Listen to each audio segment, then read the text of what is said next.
पिछले 10 साल में पहली बार यूपी में बीजेपी को हार का मुंह देखना पड़ा।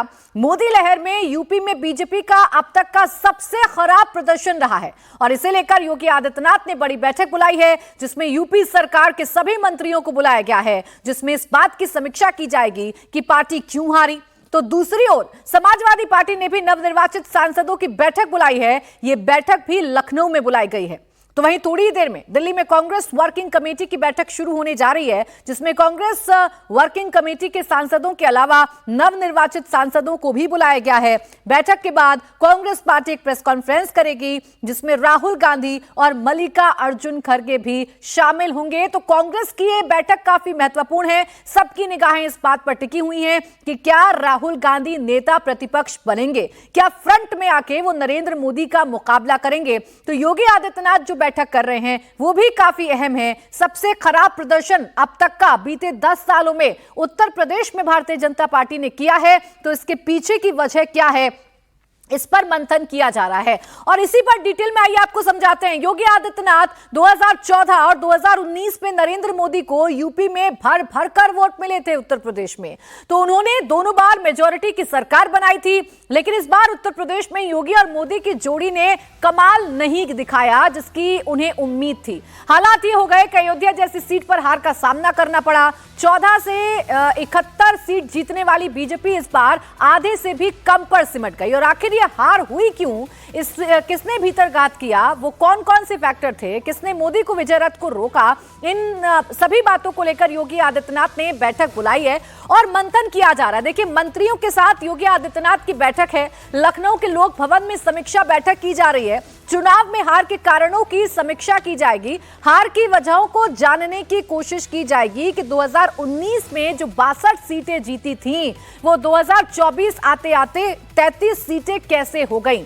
यूपी में बीजेपी किस कदर हारी है, इसका अंदाजा आप ऐसे लगा सकते हैं कि 17 मौजूदा सांसद हार गए। स्मृति ईरानी और महेंद्र नाथ पांडे जैसे तो दिग्गज कैबिनेट मिनिस्टर हार गए। कौशल किशोर और अजय मिश्र टेनी समेत 5 राज्य मंत्रियों को हार का मुंह देखना पड़ा। पूर्व सीएम कल्याण सिंह के बेटे राजवीर सिंह और पूर्व पीएम चंद्रशेखर के बेटे नीरज शेखर को हार का सामना करना पड़ा। पार्टी के एक राष्ट्रीय उपाध्यक्ष और 2 पूर्व राष्ट्रीय सचिव भी चुनाव हार गए। योगी सरकार के 2 मंत्री संजय निषाद और ओम प्रकाश राजभर के बेटे भी इस बार चुनाव हार गए, चुनाव जीत नहीं पाए। अब हारने वालों में कौन कौन है, अंदाजा लगाइए यूपी में किस कदर खराब प्रदर्शन था। 17 मौजूदा सांसद हारे, 2 कैबिनेट मंत्री हारे, 5 राज्य मंत्री हारे, 1 पूर्व पीएम के बेटे, 1 पूर्व सीएम के बेटे, 1 राष्ट्रीय उपाध्यक्ष, 2 पूर्व राष्ट्रीय सचिव को हार का सामना उत्तर प्रदेश में करना पड़ा है। इतना ही नहीं, योगी सरकार के 16 मंत्रियों के क्षेत्र में भी बीजेपी को हार का सामना करना पड़ा। जयवीर सिंह जो कि कैबिनेट मिनिस्टर है उत्तर प्रदेश के, मैनपुरी हार का सामना करना पड़ा। ओम प्रकाश राजभर कैबिनेट मिनिस्टर है, घोसी में अपने बेटे को नहीं जिता पाए। असीम अरुण कन्नौज की सीट में अपने कैंडिडेट को नहीं जिता पाए। विजय लक्ष्मी गौतम देवरिया से जीत दर्ज करवा पाए। दारा सिंह चौहान आजमगढ़ में उनका फैक्टर नहीं चला। सतीश गौतम जो हैं, सुरेश राही, अनूप वाल्मीकि, सोमेंद्र तोमर, मयंकेश्वर शरण सिंह, ये वो नाम हैं जिनके जो हारे अपने अपने क्षेत्रों में हार का सामना कहीं कहीं पर किया, तो अपने क्षेत्रों में भी जो बीजेपी के उम्मीदवार थे उनको जिताने में कामयाब नहीं हो पाए। इन चेहरों पर दारोमदार था, इन चेहरों पर जिम्मेदारी थी, लेकिन ये जिम्मेदारी वो पूरा नहीं कर पाए। दारा सिंह चौहान के घोसी में एनडीए हार गई उनके होते हुए। विजय लक्ष्मी गौतम के सलेमपुर में भी बीजेपी हार गई। सतीश शर्मा के फैजाबाद में बीजेपी को हार का सामना करना पड़ा। अब यूपी में देखिए, कास्ट फैक्टर के चलते चौंकाने वाले रिजल्ट सामने आए। अखिलेश के पीडीए को बीजेपी टक्कर नहीं दे पाई और 62 सीट का विनिंग रेट गिरकर 33 पर आ गया।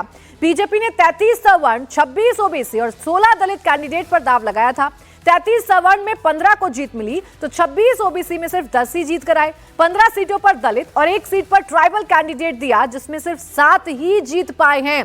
तो यूपी का कास्ट फैक्टर बीजेपी का ब्रेकडाउन साबित हुआ।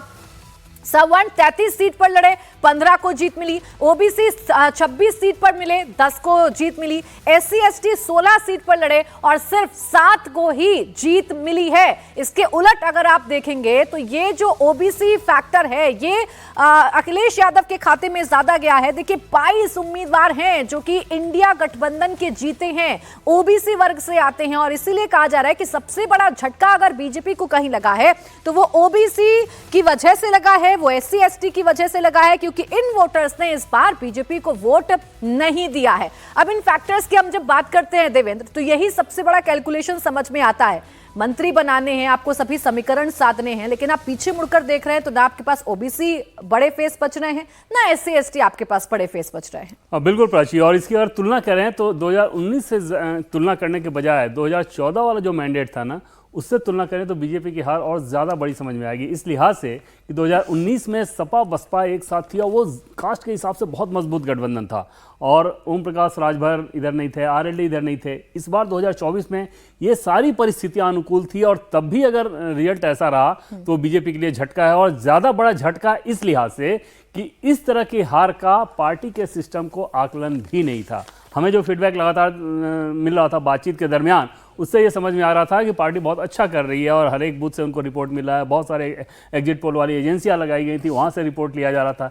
इतना सब कुछ करने के बाद अगर ये नतीजा, उसका सीधा मतलब है कि हर एक सीट पर कास्ट इक्वेशन अलग तरीके से मैनेज करना था, वो पार्टी मैनेज नहीं कर पाई। कहने के लिए आज जैसा अपोजिशन भी एक नैरेटिव चलाता है कि मुद्दों पर चुनाव हुआ। मुद्दों पर चुनाव हुआ क्या? 33 सीटें जो बीजेपी जीती उस पर वो मुद्दे नहीं थे जिन मुद्दों की बात वो करते हैं। महंगाई और बेरोजगारी की बात कही जाएगी, मध्य प्रदेश में क्या महंगाई बेरोजगारी मुद्दा नहीं था, बिहार में नहीं था, उत्तराखंड में नहीं था, दिल्ली में नहीं था। तो ये सारी चीजें बस कहने के लिए होती हैं। लोकल लेवल पे कास्ट इक्वेशन को मैनेज नहीं कर पाना, और डोमिनेंस रहा कास्ट इक्वेशन। पिछली बार के चुनाव की बात करें तो राष्ट्रवाद वाली बात थी 2019 में, 2014 की बात करें तो एक बड़ी उम्मीद वाली बात है कि अच्छे दिन आएंगे। उन सारे नैरेटिव में कास्ट इक्वेशन एक तरह से सारा बैरियर टूट गया था। इस बार आरक्षण को लेकर मुझे लगता है, जो शुरू से हम लोग लगातार इस बात को कह रहे थे कि अपोजिशन ने जितने आरोप लगाए उसमें सबसे ज़्यादा प्रभावी, तीक्ष्ण और सटीक था आरक्षण खत्म करने वाला आरोप। और वाराणसी तक में ये आरोप इस कदर चला है कि प्राची आप हैरान हो जाओगी कि जो बीजेपी के उस कम्युनिटी के लोग थे वो भी ये बात कह रहे थे कि क्या इस बार हमारी पार्टी की सरकार आ जाएगी तो आरक्षण को खत्म कर दिया जाएगा।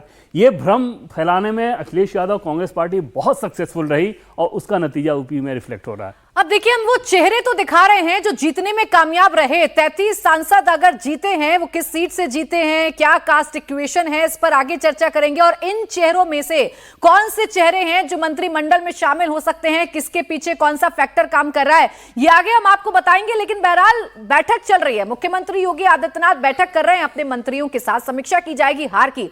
रुचि कुमार मेरी सहयोगी हमारे साथ जुड़ गई हैं। रुचि, बताइए जरा बैठक में क्या चल रहा है और किन बातों को लेकर सबसे ज्यादा फोकस रहेंगे मुख्यमंत्री योगी आदित्यनाथ चर्चा के दौरान? देखिए, यहाँ पे ये लोक भवन है जहाँ पर ये कैबिनेट की मीटिंग होनी है। मंत्रियों के आने का सिलसिला लगातार जारी है। अभी मुख्यमंत्री योगी आदित्यनाथ का यहाँ इंतज़ार हो रहा है। अब जाहिर है कि जिस तरह से परफॉर्म किया है बीजेपी ने यूपी में, तो जब सब मंत्री होंगे और सामने मुख्यमंत्री योगी आदित्यनाथ होंगे, हालांकि ये कैबिनेट मीटिंग है जो आचार संहिता लागू होने की वजह से नहीं हो पा रही थी पिछले करीब 2 महीने से, तो ये कैबिनेट मीटिंग है। लेकिन जिस तरह की हार बीजेपी को हुई है, पश्चिम से लेकर पूर्वी उत्तर प्रदेश तक जिस तरह का नुकसान बीजेपी को हुआ है, तो हर मंडल के यहाँ मंत्री हैं जो प्रभारी हैं अपने अपने। जैसे अब अयोध्या हार गए, तो जाहिर है कि अयोध्या के जो प्रभारी मंत्री हैं सूर्य प्रताप शाही, उनसे पूछा जाएगा कि आखिर ऐसा क्या हुआ कि अयोध्या जैसी सीट बीजेपी हार गई, जहां राम मंदिर बना, जहां इतने लोग आ रहे थे, जहां योगी सरकार 32,000 करोड़ रुपए की योजनाएं लेकर गई है, वहां काम चल रहा है। तो आखिर ऐसे कौन से फैक्टर थे जो अयोध्या हार गई? सिर्फ अयोध्या की बात नहीं है, बाकी अब भी आप देखेंगी कि लखनऊ में इतना मार्जिन कम हो गया, बाकी जगह हार का सामना करना पड़ा। ये कहा जा रहा था कि पूर्वी उत्तर प्रदेश बीजेपी का बहुत स्ट्रांग पॉइंट है। वेस्टर्न यूपी में अब जयंत चौधरी आए थे, तो बीजेपी को लग रहा था कि हालांकि बिना जयंत चौधरी के भी बीजेपी वहां अच्छा परफॉर्म पिछले इलेक्शंस में करती रही, लेकिन इस बार उनको लग रहा था कि अब और हम ज़्यादा कंफर्टेबल हो गए। तो सब जगह जो उनको समीकरण अपने पक्ष में लग रहे थे वो कैसे खिलाफ हो गए। तो मंत्रियों से फीडबैक ज़रूर मुख्यमंत्री योगी आदित्यनाथ लेंगे, उनसे बात करेंगे। कई मंत्रियों से हमारी बात हुई, उन्होंने कहा कि हाँ, हार की समीक्षा होगी।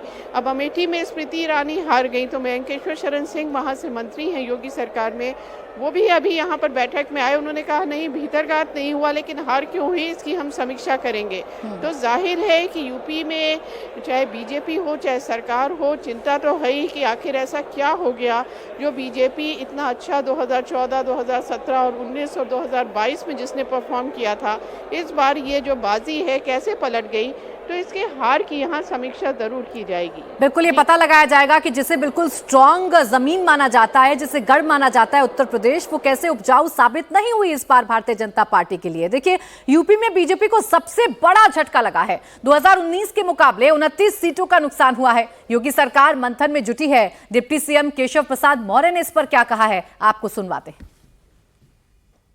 इस वक्त हमारे साथ बातचीत के लिए मौजूद हैं उत्तर प्रदेश के उप मुख्यमंत्री केशव प्रसाद मौर्य जी। 60 वर्ष के बाद तीसरी बार माननीय नरेंद्र मोदी जी के नेतृत्व में जो सरकार बन रही है, 60 वर्ष के बाद ऐसा अवसर आया है। 9 तारीख को माननीय मोदी जी के नेतृत्व में देश में तीसरी बार सरकार अपनी जिम्मेदारी संभालेगी और उस घड़ी का भी बेसब्री से सबको इंतजार रहेगा। कांग्रेस लगातार कटाक्ष कर रही है कि टीडीपी जेडीयू आए हैं साथ में, कभी भी जो है सरकार के पास क्लियर मैंडेट नहीं, कभी भी जो है ये दल जा सकते हैं या कुछ हो सकता है।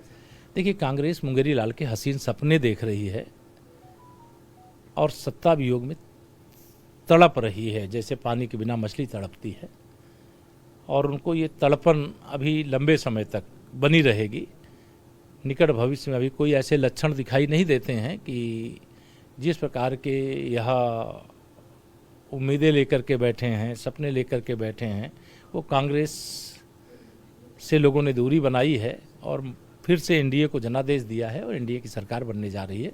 इसलिए इस प्रकार के सवाल उठाना मुंगेरी लाल के हसीन सपने देखना।